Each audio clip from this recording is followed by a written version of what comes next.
మీ friend ఒక అతను like ఊరు వదిలేసి వెళ్ళిపోయాడు సిటీకి. ఎందుకు వెళ్ళారు అంటే నాకు పిల్లని ఇవ్వట్లేదు ఫార్మింగ్ చేస్తున్నా అంటే అని చెప్పేసి ఒక మాట చెప్పారు. మీరు ఓకే అని బాధగా పెట్టారు. సో నిజంగా అట్లా జరుగుతున్నాయా? జరుగుతున్నాయి అన్న.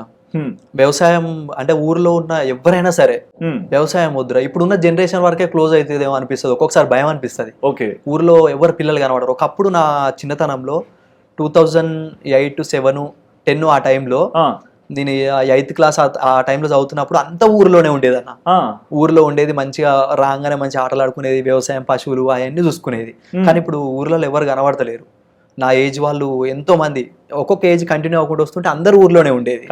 నెంబర్ తగ్గుతుంది చాలా వరకు చూసినా అస్సలు ఉండలేరు. అదే కంటిన్యూ అవుతుంది ప్రజెంట్.